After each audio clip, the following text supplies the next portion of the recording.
చూస్ country delight, live better. ఇప్పుడే country delight app ని download చేసుకోండి. పిల్లలు పెద్దలు అందరూ కలిసి వినాయక చవితి ఉత్సవాలకి సిద్ధమవుతున్న ఈ నేపథ్యంలో విశాఖ జిల్లా గాజువాకలో మనం చూసుకున్నట్టయితే శ్రీహరిపురం ప్రాంతానికి చెందిన లక్కీ అమర్ కాన్సెప్ట్ స్కూల్ పిల్లలు అంటే విద్యార్థులందరూ కూడా ఈరోజు గాజువాక పోలీస్ స్టేషన్ కి వచ్చి వినతిపత్రం అందజేస్తారు. అసలు ఈ విద్యార్థులు ఎందుకు గాజువాక పోలీస్ స్టేషన్ కి రావాల్సి వచ్చింది, ఏ అంశం మీద రావాల్సి వచ్చింది అనే అంశాలు కూడా ఈరోజు వారి మాటలను అడిగి తెలుసుకునే ప్రయత్నం అయితే ఈరోజు చేద్దాం.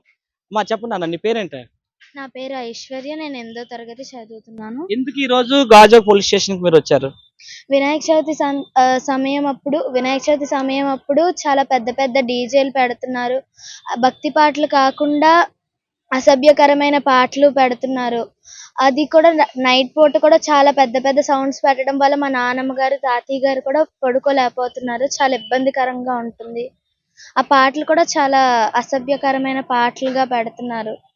మరి ఈ రోజు స్టేషన్ కి వచ్చావా? వచ్చి ఏం చెప్పావు? సార్తో ఏం మాట్లాడు స్టేషన్ కి వచ్చి?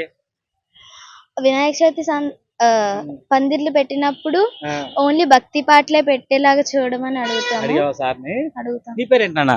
నా పేరు పి ప్రణీత రెడ్డి. నేను lucky Amar English medium school నందు 9వ తరగతి చదువుతున్నాను. మనందరికీ తెలుసు, ఆగస్టు 27వ తారీఖు వినాయక చవితి సందర్భంగా అందరూ పెద్ద పెద్ద పందిరు అవి వేస్తారు. ఆ మండపాలలో అసభ్యకరమైనటువంటి పాటలు, పైగా వినాయక చవితి బొమ్మలు ప్లాస్టర్ ఆఫ్ ప్యారిస్ తో చేస్తారు. అది నీటిలో ఉన్న జంతువుల్ని, చేపల్ని ఎంతో హానికరం చేస్తాయి.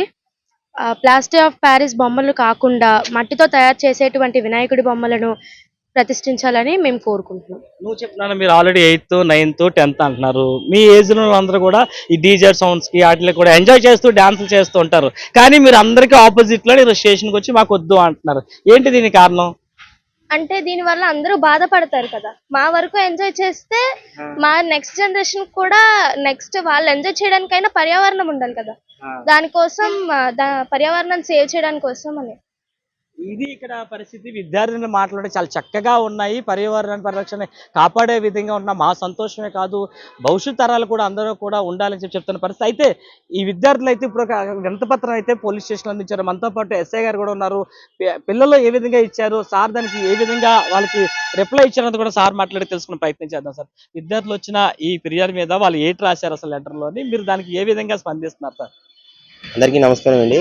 నేను గాజువాక నజీర్ ఎస్ఐ. నా పేరు నజీర్. యాక్చువల్గా పిల్లలు అడిగింది మంచి క్వశ్చన్. ఆల్రెడీ సిపి సార్ దీని మీదే 2 days బ్యాక్ ఎవరైతే మండపాలు ఆర్గనైజ్ చేస్తారో ఆ మండపాల ఆర్గనైజేషన్ టీంకి కమిటీ వాళ్ళని పిలిపించి మొత్తం 29 పాయింట్లతో ఒక ఇన్స్ట్రక్షన్స్ ఇవ్వడం జరిగింది. ఆ 29 పాయింట్లో వీళ్ళు అడిగిన పాయింట్స్ కూడా మెన్షన్ అయి ఉన్నాయమ్మా. ఏదైతే డీజే గురించి అన్నారో డీజే పర్మిషన్ లేదన్నారు. అట్ ది సేమ్ టైము ఏదైతే మండపాల్లో 10 తర్వాత ఎటువంటి సౌండ్ పొల్యూషన్ కానీ ఎటువంటి సాంగ్స్ కానీ వేయకూడదని కూడా చెప్పారు. అలాగే మోస్ట్ ప్రాబబ్లీ దేవుడిది కాబట్టి, అది గణనాథుడి కాబట్టి, మొదటి దేవుడు కాదు, మొదటి పూజలు అందుకునే గణపతి దేవుడిది కాబట్టి అక్కడ భక్తి పాటలే ఉండేలాగా మేము ఆర్గనైజేషన్తో కమిటీ వాళ్ళతో చెప్పి అది మేము ఎన్ష్యూర్ చేసుకుంటాము. దానికి ఎటువంటి ఇది లేకుండా మేము చూసుకుంటామమ్మా. దానికైతే పూర్తిగా మేము సపోర్ట్ చేస్తాం మీకు. అట్ ది సేమ్ టైము మీరు ఏదైతే వినాయకుడు మట్టితో చేసిన వినాయకుడు వాడమన్నారు కాబట్టి అది కూడా మేము మెన్షన్ చేశాము. వాళ్ళకి ఫుల్ ఫ్లెడ్జ్డ్ గా మట్టితో చేసే వినాయకులను వాడమని చెప్పాము. ఆ కమిటీ సభ్యులు కూడా ఏదైతే 29 పాయింట్ ఇన్స్ట్రక్షన్ మా సిపి సార్ ఇచ్చారో, కమిషనర్ గారు ఇచ్చారో ఆ 29 పాయింట్లు పాటిస్తేనే సింగిల్ విండో సిస్టమ్ ద్వారా 29 పాయింట్లు ఎవరైతే కమిటీ సభ్యులు పాటిస్తారో వాటిని మాత్రమే మీరు పందిళ్ళు పెట్టుకోవచ్చు. లేకపోతే అటువంటి వాటిని పందిళ్ళు కూడా ఇవ్వము, మండపాల్లో కూడా అటువంటి పెట్టమని చెప్పేసి మేము కళాఖండికి చెప్పడం అయితే జరిగిందమ్మా. ఆ 29 పాయింట్లు కావాలంటే మేము చూపిస్తాం. ఒక సెట్ కూడా మీకు ఇస్తాను కంప్లీట్. Thank you sir. మీరు చెప్పండి సార్, మరి మీ విద్యార్థులు ఈ రోజులాగా స్టేషన్కి వచ్చి ఇచ్చారు, ఈ ఆలోచన వాళ్ళకి ఎలా వచ్చింది, మీకు ఏమనిపిస్తుంది ఒక మాస్టర్ గా? యాక్చువల్గా నిన్నటి రోజు పిల్లలు వచ్చి నా దగ్గరికి వచ్చి సార్ ఇలాగ ఒక వినతి పత్రం ఇవ్వాలనుకుంటున్నాం సార్ అంటే నాకు చాలా ఆశ్చర్యం వేసింది.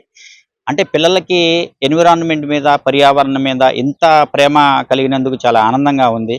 అంటే వాళ్ళు చెప్పిన ఒకే ఒక నినాదం, సార్ రేపటి పౌరులు అని మమ్మల్ని అంటున్నారు, మరి రేపటి తరానికి ఒక కాలుష్యం లేని వాతావరణం అందించే విధంగా ఉండాలంటే మనం ఇలా మట్టి వినాయకుల్ని మాత్రమే పెట్టాలి, ప్లాస్టర్ ఆఫ్ ప్యారిస్ పెట్టకూడదు. అలానే సౌండ్ కూడా చాలా ఎక్కువ పొల్యూషన్ అవుతుంది. 30 decibels to 60 decibels మాత్రమే ఉండే సౌండ్ దాదాపు 200 decibels దాకా వెళ్ళి చాలా ఇబ్బంది పడుతున్నాము.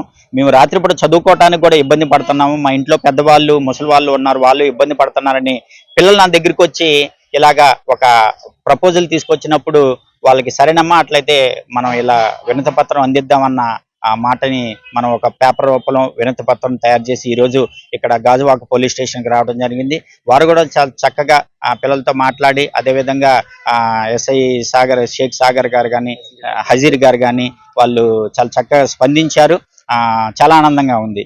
ఇది ఇక్కడ పరిస్థితి మనం చూడొచ్చు. ఏదైతే విద్యార్థులు వినాయక చవితి ఉత్సవాలు ఖచ్చితంగా చేసుకోవాలి, కాకపోతే పర్యావరణాన్ని కాపాడే విధంగా ఉండాలి. డీజే సౌండ్స్ పెట్టి పెద్ద పెట్టి వృద్ధులు కానీ ఎవరన్నా వయసు అయిపోయిన వరకు ఎవరికైనా ఇబ్బంది పడకుండా ఉండే విధంగా ఈ రోజు మేము గాజువాక పోలీస్ స్టేషన్ కి ఆశ్రయించామని చెప్తున్నారు. ఖచ్చితంగా గాజువాక పోలీసుల నుంచి కూడా ఖచ్చితమైన హామీ అయితే మాకు లభించింది. ఏదైతే నగర కమిషనర్ ఇప్పటికే పిల్లలు అడిగినవన్నీ కూడా 29 మంది రూల్స్ అన్ని కూడా ఇప్పటికే కూడా ఆ విధంగా అన్ని కూడా పెట్టాము. ప్రతి ఒక్కరు సింగిల్ విండో పద్ధతిలో కూడా మండపాలకు అయితే పర్మిషన్లు ఇస్తున్నాం అంటే కూడా ఇక్కడ గాజువాక పోలీసులు చెప్తున్న పరిస్థితులు మనకు కనిపిస్తున్నాయి.